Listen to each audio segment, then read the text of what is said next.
Semangat pagi. Berjumpa lagi di channel Kata Macan, channel yang menyediakan video pembelajaran matematika. Pada kesempatan hari ini kita akan bersama-sama mempelajari tentang peluang, yaitu mengenai peluang, frekuensi harapan, dan komplemen suatu kejadian. Baik, kita mulai saja mengenai peluang suatu kejadian.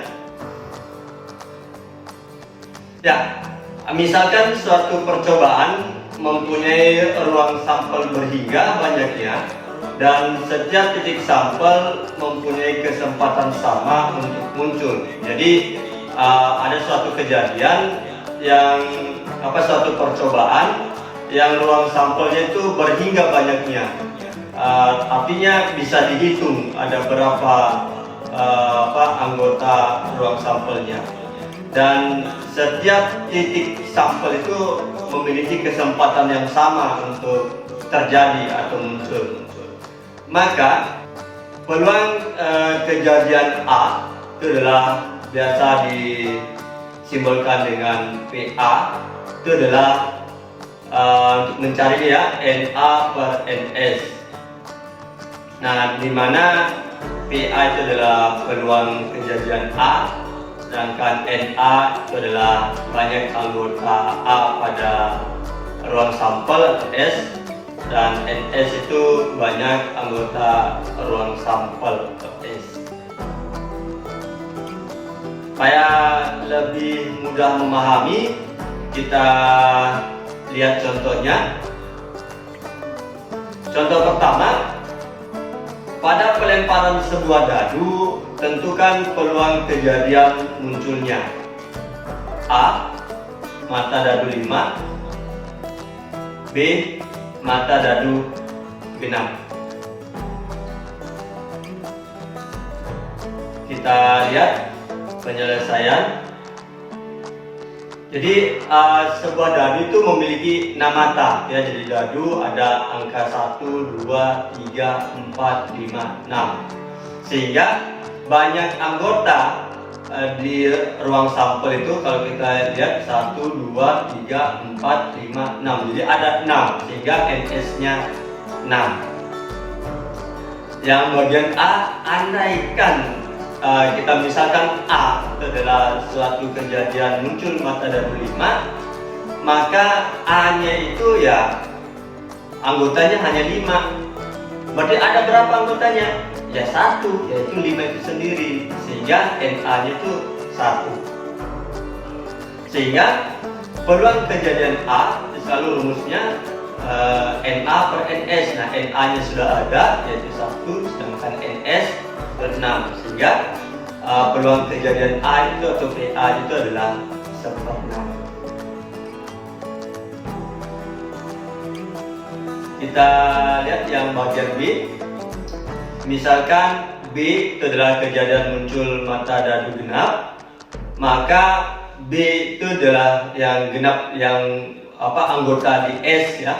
Tadi S itu kan 1, 2, 3, 4, 5, 6. Nah, di antara 6 itu yang genap itu adalah 2, 4, 6. Sehingga banyak anggota B atau NB itu sebanyak 3. Nah, NB-nya sudah ada, NS-nya sudah ada, maka kita bisa menentukan peluang kejadian B atau PB-nya. Selalu rumusnya. Jadi karena peluang kejadian B berarti NB. Ya, NB per NS. Nah, NB-nya itu sudah ada tadi 3, NS-nya tadi 6. Tinggal kita ganti NB-nya 3, NS-nya 6. Nah, jadi sehingga didapatkan 3/6. Jadi kalau kita sederhanakan berarti 1/2. Kita lihat contoh kedua. Pada pelemparan 2 dadu setimbang bersamaan. Jadi ada 2 dadu yang dilempar bersamaan. Tentukan peluang kejadian muncul jumlah mata dadu 6.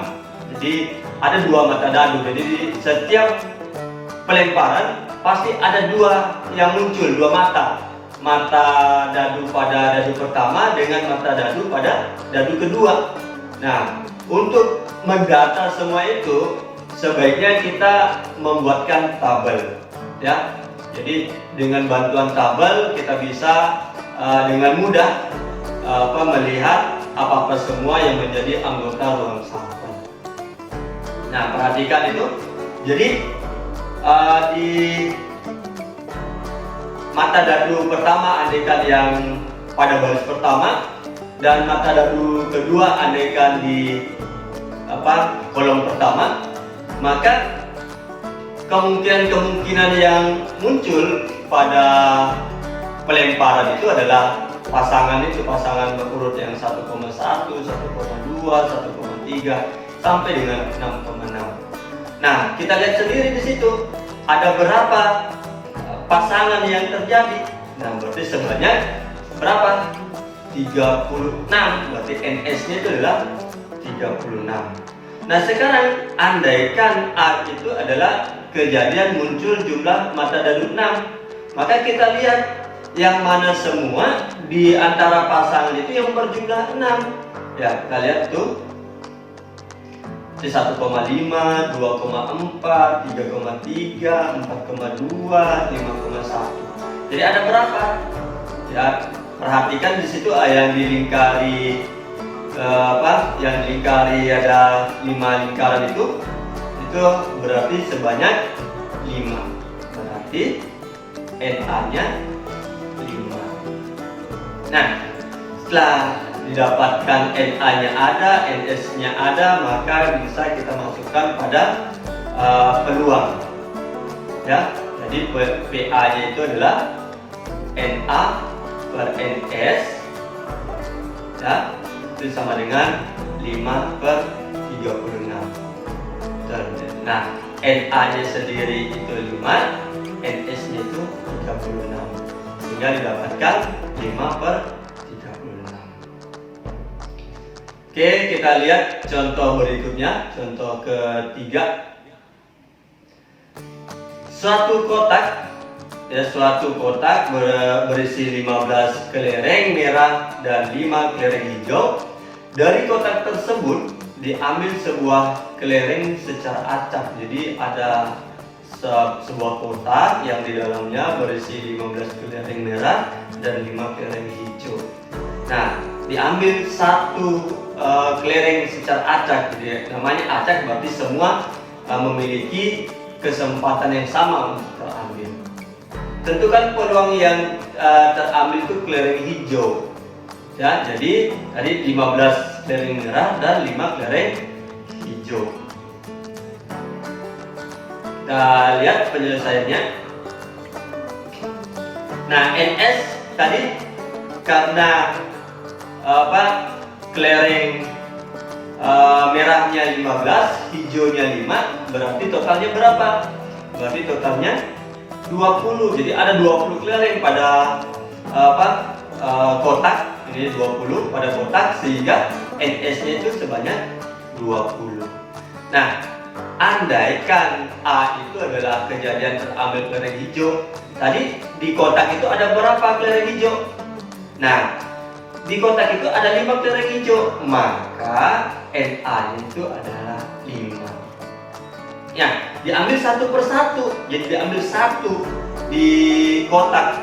Berarti kan tadi semua kelereng yang ada di kotak itu memiliki kesempatan yang sama untuk terambil. Nah, sehingga peluang kejadian A itu adalah NA per NS. Nah, NA-nya tadi 5, NS-nya 20. Jadi 5 per 20. Nah, kalau kita sederhanakan, sama-sama bagi 5 bagi 5, 20 bagi 5, itu hasilnya 1 per 4. Lanjut. Contoh keempat. Sebuah kotak berisi 6 bola merah, 5 bola biru, dan 4 bola putih. Nah, dari kotak tersebut diambil 3 bola sekaligus secara acak. Beda tadi, kalau tadi di kotak itu hanya diambil 1 bola. Nah, sekarang 3 bola sekaligus. Nah, tentukan peluang terambilnya 2 bola merah dan 1 bola biru. Nah, merah totalnya ada 6 tadi. biru totalnya ada 5 dan putih totalnya ada 4. Berapa bola semua di dalam kotak? Berarti tinggal kita jumlahkan. 6 tambah 5 tambah 4 berarti sebanyak 15. Ya, berarti dari 15 kotak bola yang ada di kotak itu diambil 3 secara acak. Berarti ini haruslah kasus apa? Itu namanya kasus kombinasi.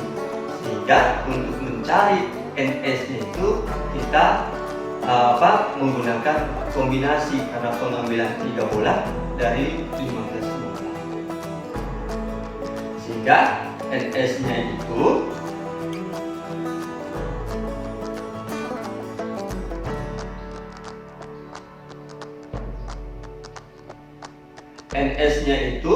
adalah kombinasi 3 dari 15. Nah, rumusnya kombinasi apa? Ingat, kombinasi itu rumusnya C kombinasi R dari N unsur yang berbeda itu adalah N faktorial per N kurang R faktorial kali R faktorial. Itu yang harus kita ingat di kombinasi. Sehingga ini berarti kombinasi 3 dari 15. Nah, N-nya itu berarti 15 faktorial per 15 kurang 3 berarti 12 faktorial kali 3 faktorial.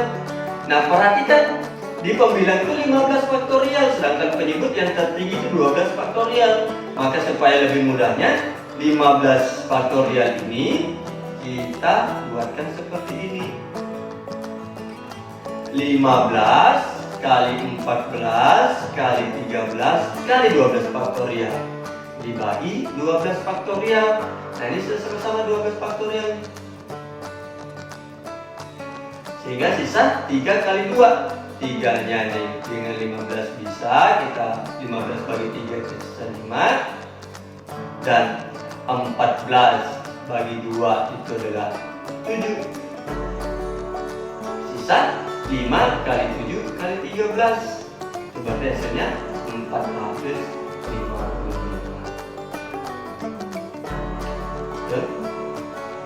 Saya untuk mencari NS-nya. Nah, sekarang A-nya. Andaikan A itu adalah terjadinya kejadian pengambilan 2 bola merah dan 1 bola hijau. Berarti kombinasi 2 dari 6 kali kombinasi 1 dari 5.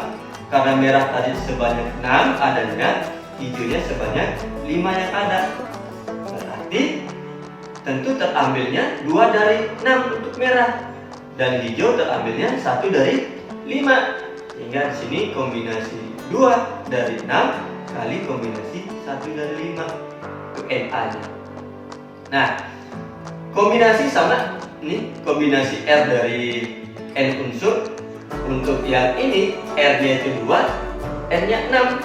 Berarti pembilangnya 6 faktorial.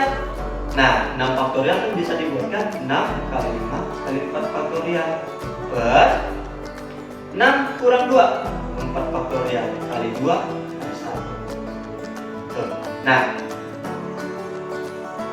di situ kita lihat sini sama-sama ada 4 faktorial. Sehingga 6 bagi 2 3. Ini yang kombinasi 1 dari 5 sama-sama ada 4 faktorial.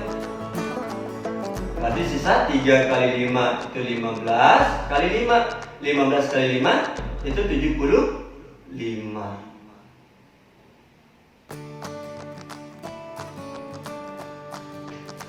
Nah, sekarang kita lihat peluang kejadian A atau PA-nya. NA per NS. NA-nya itu sudah dapat 75, NS-nya itu dapat 455. Tinggal ganti NA 75, NS-nya 455. sama-sama bagi 5, 75 bagi 5 itu 15, 455 itu bagi 5 itu adalah 91. Nah, inilah peluang kejadian A. Peluang terambilnya 2 bola merah dan 1 bola hijau. Mudah kan? Ya, sangat mudah. Kita lihat frekuensi harapan suatu kejadian. Nah, frekuensi harapan suatu kejadian itu dari suatu percobaan itu adalah hasil kali peluang kejadian tersebut dengan banyak percobaan. Jadi, andaikan ada suatu percobaan, dapat suatu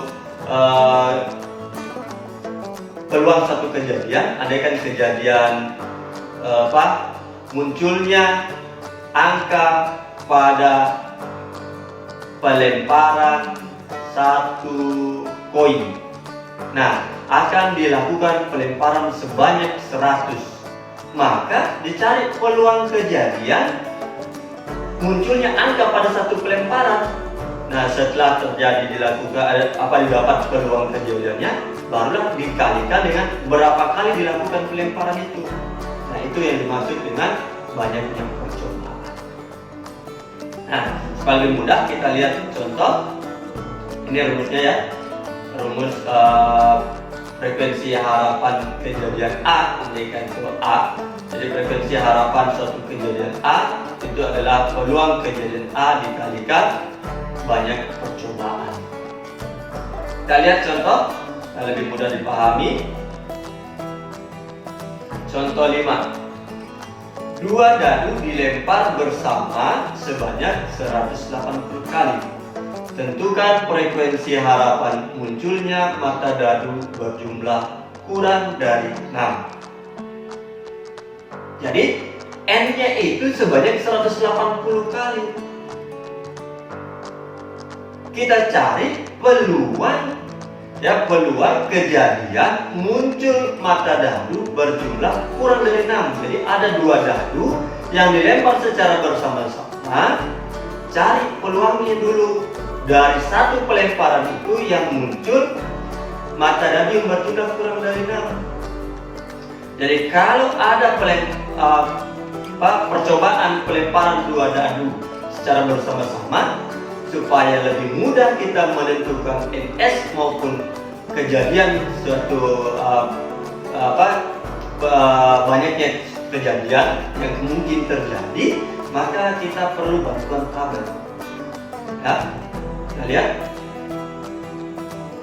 Ini tabel sama tadi.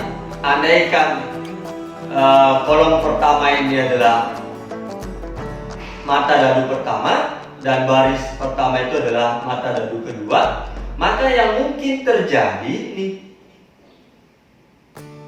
1,1, 1,2, 1,3, 1,4, 1,5, 1,6, 2,1 sampai 6,6. Itu. Nah, berapa NS-nya? NS-nya 36. Ini kalau kita hitung nih, semua nih. 1, 2, 3, 4, 5, 6.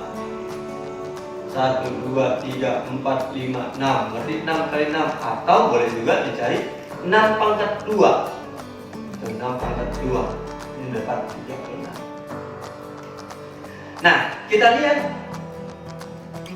ya, untuk kejadian kejadian munculnya mata dadu yang jumlah kurang dari 6. Kita lihat ini. 1 tambah 4 itu 5, 2 tambah 3 5, 3 tambah 2 5, 4 tambah 1 itu jumlahnya 5. Begitu juga ini.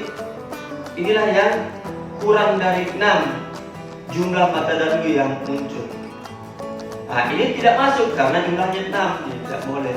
Nah, ada berapa nih NA-nya? 1, 2, 3, 4, 5, 6, 7, 8, 9, 10. Sehingga NA-nya 10.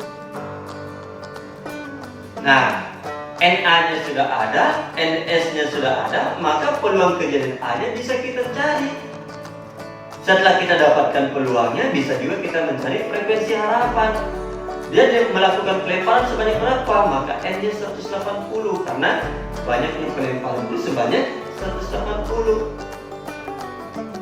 Nah, sudah ada N-nya sudah ada, peluang kejadian A atau PA-nya unsur-unsurnya sudah ada, maka bisa kita mencari frekuensi harapan. Frekuensi harapan kejadian A itu adalah NA per NS. NA per NS itu adalah PA-nya itu tadi, peluang kejadian A dikalikan N. Ya. Nah, sehingga NA-nya itu 10, NS-nya 36, N-nya 180, sehingga didapatlah 10 per 36 kali 180, dapatlah 50. Mudah ya?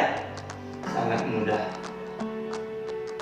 Oke, kita lihat untuk materi yang terakhir, yaitu adalah komplemen suatu kejadian. Komplemen itu sama halnya begini. Andaikan kita melakukan ujian, mengikuti ujian, katanya kita punya peluang lulus itu adalah 0,3 misalnya peluang lulus. Maka peluang tidak lulusnya berapa? Kan? Maka 0,3 itu kan sama saja 30%. Peluang tidak lulusnya adalah 70%, berarti 0,7. Dapat dari mana 0,7? Nah, dapatnya 1 kurang 0,3. Nah, misalkan ruang sampel S, ya, ruang sampel S, kejadian A dan kejadian bukan A. Biasa dituliskan itu A pangkat C, itu dibaca komplemen kejadian A atau kejadian bukan A, sehingga banyaknya AC atau kejadian bukan A itu adalah banyaknya anggota ruang sampel dikurangi banyaknya anggota kejadian A. Nah, andaikan semua ini dibagi dengan NS, jadi kalau ini NA pangkat C atau banyaknya kejadian bukan C, bukan A, dibagi dengan NS, maka ini menghasilkan PAC. Kalau NS bahagi NS itu 1. Nah, kalau NA bahagi NS itu berarti PA, peluang kejadian A, sehingga didapatlah peluang kejadian bukan A itu sama dengan 1 kurang peluang kejadian A. Ya, kita lihat contoh supaya lebih mudah dipahami. Contohnya, suatu bibit memiliki peluang tumbuh 0,78. Nah, bibit tanaman tersebut ditanam dengan suatu lahan sebanyak 10.000 bibit. Tentukan perkiraan tanaman yang tidak tumbuh. Jadi perhatikan di sini, yang diketahui itu peluang tumbuh 0,78. Yang ditanya itu adalah perkiraan tanaman yang tidak tumbuh, berarti komplemennya. Kan lawan dari tumbuh itu adalah tidak tumbuh. Ya, nanti komplemennya, sehingga penyelesaiannya kita lihat misalkan A itu kejadian bibit tumbuh. Berarti PA-nya itu adalah 0,78. Nah, kalau PA-nya 0,78, berapa peluang tidak terjadinya A? Atau berapa peluang kejadian bibit tidak tumbuh? Berarti PAC-nya 1 kurang PA. PA-nya itu 0,78. Hasilnya 0,22. Itu 1 bibit. Ya, 1 bibit. Kita ditanya berapa banyak bibit yang mungkin tidak tumbuh. Jadi kita disuruh perkirakan berapa bibit yang tidak tumbuh. Nah, ingat, kalau diminta seperti itu berarti itu sama saja frekuensi harapan. Frekuensi harapan bibit tidak tumbuh ada berapa? Nah, rumusnya tadi sudah ada. Ya, sehingga frekuensi harapan untuk bibit tidak tumbuh itu adalah peluang kejadian bibit tidak tumbuh dikali banyaknya bibit yang ditanam. Jadi hasilnya adalah untuk peluang komplemen kejadian A itu adalah 0,22 dikalikan N-nya tadi 10.000. 0,22 dikalikan 10.000 itu hasilnya berapa? Hasilnya adalah 2.200. Jadi banyaknya bibit yang tidak tumbuh diperkirakan 2.200 pohon. Itu. Saya kira itu saja materi kita tentang peluang suatu kejadian. Yang kedua, frekuensi harapan suatu kejadian, dan yang ketiga, komplemen suatu kejadian. Semoga apa yang kita pelajari hari ini dapat kita pahami dan dapat digunakan untuk menyelesaikan masalah-masalah yang berkaitan dengan peluang. Terima kasih, selamat pagi, semangat pagi. Made this here with all the ice on it.